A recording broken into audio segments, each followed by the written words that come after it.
Hello all, welcome back to my channel. അപ്പോൾ നമ്മുടെ ഇന്നത്തെ വീഡിയോ എന്ന് പറയുന്നത് എൻ്റെ കേർലി ഹെയർ റുട്ടീനാണ് ഞാൻ ഈ കാണിക്കുന്നത് by using products under 1000 rupees. അപ്പോൾ നമുക്ക് സ്റ്റാർട്ട് ചെയ്താലോ.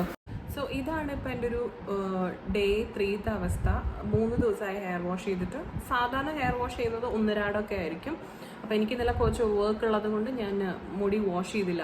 ഞാൻ മുടി കുറച്ച് നാളായിട്ട് ഭയങ്കര നെഗ്ലക്റ്റ് ചെയ്യുന്നതുകൊണ്ട് എൻ്റെ മുടി അത്യാവശ്യം നന്നായിട്ട് പൊട്ടിയിട്ടുണ്ട്. നിങ്ങൾക്ക് ചിലപ്പോൾ അത് കാണാൻ പറ്റുമായിരിക്കും. ഭയങ്കര ഹെയർ കളറിങ് ഒക്കെ ചെയ്ത് ഭയങ്കരമായിട്ട് ഡാമേജ് ചെയ്ത് ഇരിക്കുവാണ്. ഡീപ്പ് കണ്ടീഷനും ചെയ്തിട്ട് ഒരുപാടായി. ഭയങ്കര മോശത്തിലിരിക്കുകയാണ്, ഭയങ്കര മോശാവസ്ഥയാണ്. അപ്പോൾ ഇനി അങ്ങോട്ട് വേണം കുറച്ചൊന്ന് കെയർ ചെയ്ത് ഈ ഫ്രിസും സ്പ്ലിറ്റൻസ് ഒക്കെ ഒന്ന് മാനേജ് ചെയ്ത് പോകാൻ. 1-2 മാസത്തിൽ നമുക്ക് നല്ല കെയർ കൊടുത്തു കഴിഞ്ഞ് കഴിഞ്ഞാൽ നമുക്ക് നോർമലായിട്ട് എൻ്റെ പഴയ മുടി കിട്ടും. 3rd ഡേ ഒക്കെ ആകുമ്പോഴേക്കും ഓട്ടോമാറ്റിക്കലി ഈ ഒരു ടൈപ്പ് ഓഫ് ഫ്രിസി ഹെയർ തന്നെ ആയിരിക്കും. അത് അങ്ങനെ തന്നെ ആയിരിക്കും. കേളി ഹെയർ എല്ലാവർക്കും ഇങ്ങനത്തെ ഒരു ഇഷ്യൂ ഫേസ് ചെയ്യേണ്ടതായിരിക്കും. നമുക്കൊന്നും ചെയ്യാൻ പറ്റില്ല.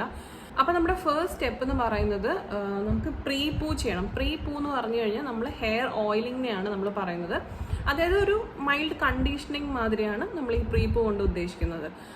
ഒരു ഓയിൽ, അതായത് കോക്കനട്ട് ഓയിലാണ് നമ്മൾ നോർമലായിട്ട് ഉപയോഗിക്കുക. എല്ലാ ദിവസം ഇതാണോ എൻ്റെ റുട്ടീൻ ചോദിച്ചു കഴിഞ്ഞാൽ എല്ലാ ദിവസം അല്ല. എനിക്ക് എല്ലാ ദിവസവും ഓയിൽ ചെയ്യാനുള്ള സമയം കിട്ടാറില്ല. അല്ലെങ്കിൽ എനിക്ക് ഓയിലിംഗ് എനിക്ക് അത്ര വലിയ ഇഷ്ടമുള്ളൊരു പ്രോസസ്സ് അല്ല. ചില സമയത്ത് ഒരുപാട് ടാങ്കിൾസ് ഒക്കെ ഉള്ള സമയത്ത് പ്രീ പൂ ഒരുപാട് ഹെൽപ്പ് ചെയ്യും. ഞാൻ അത് കുറച്ച് ഓയിലേ എടുത്തിട്ടുള്ളൂ, ഒരുപാട് ഓയിലൊന്നും എടുത്തിട്ടില്ല. എനിക്ക് ഒരുപാട് ഓയിലിൻ്റെ ആ ഒരു സ്റ്റിക്കിനെസ് ഇഷ്ടമില്ലാത്ത ആളാണ് ഞാൻ. എൻ്റെ സ്കാൽപ്പിനേക്കാളും കൂടുതൽ ഞാൻ മുടിയുടെ താഴത്താണ് ഇടുക. കാരണം മുടിയുടെ താഴെയാണ് നമുക്ക് ഭയങ്കര കണ്ടീഷനിങ് എഫക്റ്റ് വേണ്ടത്.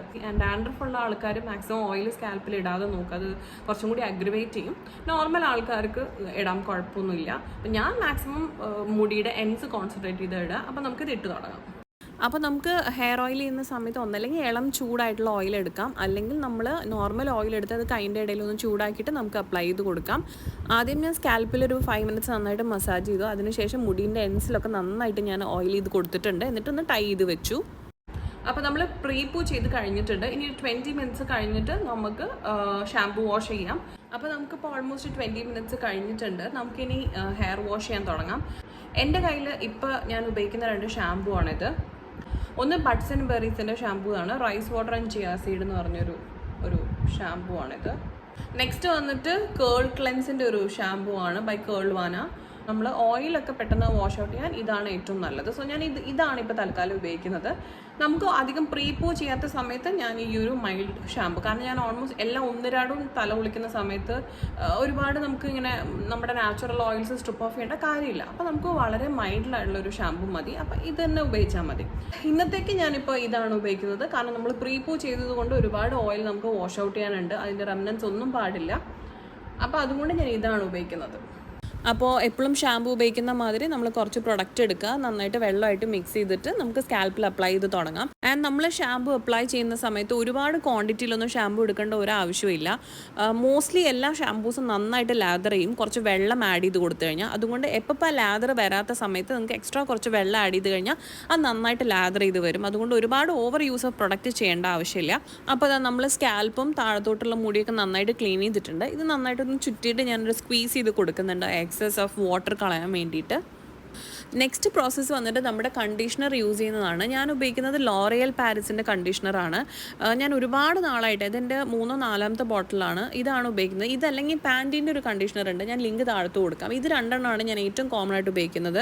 വളരെ അഫോർഡബിൾ റേഞ്ചാണ് ആൻഡ് ഭയങ്കര നല്ല അടിപൊളി റിസൾട്ടാണ് ഇതിൽ കിട്ടുക. അപ്പോൾ ഈ ഒരു കണ്ടീഷണർ നമ്മുടെ സ്കാൽപ്പ് ഇട്ടിട്ട് ബാക്കിയുള്ള ഭാഗങ്ങളൊക്കെ നന്നായിട്ട് ഈവനായിട്ട് പ്രേയിങ് ഹാൻഡ്സ് മോഷനിൽ അപ്ലൈ ചെയ്ത് കൊടുക്കുക. ഈ കണ്ടീഷണർ ഉപയോഗിക്കുമ്പോൾ ഒരു സ്ലിപ്പ് ഉള്ളത് കൊണ്ട് തന്നെ ഈ സമയത്താണ് ഞാനെൻ്റെ ഡീടാംഗ്ലിംഗ് മൊത്തം ചെയ്യാറ്. എന്നിട്ട് നമുക്ക് ബാക്കി വരുന്ന വെള്ളം നന്നായിട്ടൊന്ന് സ്ക്വീസ് ചെയ്ത് കളയാം. അപ്പോൾ നമ്മൾ കണ്ടീഷണർ ഉപയോഗിച്ചതിന് ശേഷം നമ്മുടെ ഫൈനൽ പ്രൊഡക്റ്റ് നമ്മൾ ഉപയോഗിക്കാൻ പോവുകയാണ്. അതാണ് കേൾവാനയുടെ ജെൽ. ഭയങ്കര സ്ട്രോങ് ആയിട്ട് കേൾസിന് ഹോൾഡ് ചെയ്യുന്ന പ്രൊഡക്റ്റാണിത്. അതുകൊണ്ട് തന്നെ വളരെ കുറച്ച് ഉപയോഗിച്ചാൽ മതി. ഞാനിത് മോസ്റ്റ്ലി വെള്ളത്തിൽ കുറച്ച് ഡൈല്യൂട്ട് ചെയ്തിട്ടാണ് ഉപയോഗിക്കുക. അത് കാരണം വേറൊന്നും കൊണ്ടല്ല, ഇത് അങ്ങനെ അങ്ങ് ഉപയോഗിക്കുവാണെങ്കിൽ ഭയങ്കര സ്റ്റിഫായിട്ട് നിൽക്കും. നമുക്ക് കേൾ ക്ലംസ് ഉണ്ടാവും. എനിക്ക് സാധാരണ കേൾ ക്ലംസ് ഉണ്ടാവുന്നത് ഇഷ്ടമല്ല. കാരണം കൂടുതൽ കേൾ ക്ലംസ് ഉണ്ടാവും തോറും നമ്മുടെ മുടി കുറച്ചും കൂടി ഷോർട്ടായിട്ട് തോന്നും. എനിക്ക് കുറച്ച് ലോങ് ആയിട്ട് തോന്നാൻ വേണ്ടിയിട്ട് ഞാൻ കുറച്ച് മാത്രം ഒന്ന് ഡൈല്യൂട്ട് ചെയ്ത് ഉപയോഗിക്കാറേ ഉള്ളൂ. അപ്പോൾ ജെല്ലും കൂടി യൂസ് ചെയ്ത് കഴിഞ്ഞ് കഴിഞ്ഞാൽ എഗെയിൻ അതിൻ്റെ എക്സസും ഒന്ന് നമ്മൾ സ്ക്വിഷ് ചെയ്ത് കളയുക. അതിനുശേഷം നല്ലൊരു മൈക്രോ ഫൈബർ ടവൽ എടുത്തിട്ട് മാത്രം നമ്മൾ കെട്ടി വെക്കുക. ഒരു 10 മിനിറ്റ്സ് ആ ടവലിൽ തന്നെ വെക്കുക. അതിനുശേഷം ഓപ്പൺ ചെയ്തതിന് ശേഷം ഒരുപാട് നമ്മൾ കൈ കൊണ്ട് അതിനകത്ത് കൂടുതൽ ഡിസ്റ്റർബ് ചെയ്യാൻ പാടില്ല. അപ്പോൾ ഇത് അടുത്ത ദിവസത്തെ ഒരു ക്ലിപ്പാണ്, രാവിലെ എഴുന്നേറ്റപ്പോൾ എടുത്താണ്.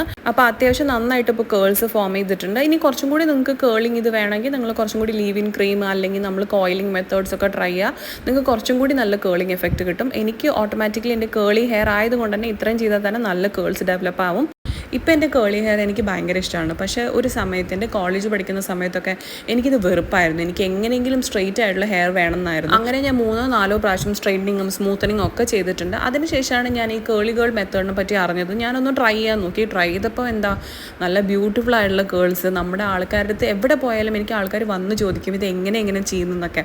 അത് കേൾക്കുമ്പോൾ തന്നെ നമുക്കൊരു കോൺഫിഡൻസ് ആണ്. സോ എനിക്ക് എല്ലാവരോടും പറയാനുള്ളത്, ദയവ് ചെയ്ത് സ്ട്രെയിറ്റനിങ് ഒന്നും ചെയ്ത് നിങ്ങളുടെ മുടി നാച്ചുറലി കേളി ഹെയർ കളയണ്ട. ഈ വീഡിയോയിൽ കാണിച്ച മാതിരി ചെറുതായിട്ട് നിങ്ങളുടെ ഒരു ഹെയർ കെയർ റൂട്ടീൻ ഒന്ന് മാറ്റി നോക്കും. ഉറപ്പായിട്ടും നിങ്ങൾക്ക് റിസൾട്ട് ഉണ്ടായിരിക്കും. കുറച്ചും കൂടി ഹെയർ കെയർ ടിപ്സ് എനിക്ക് പറയാനുണ്ട്. ബട്ട് ഞാനത് നെക്സ്റ്റ് വീഡിയോ ആയിട്ട് ചെയ്യാം. അപ്പോൾ നിങ്ങൾക്ക് നല്ലൊരു ക്ലിയർ ഇമേജ് കിട്ടും. And hope this helps. Thank you for watching.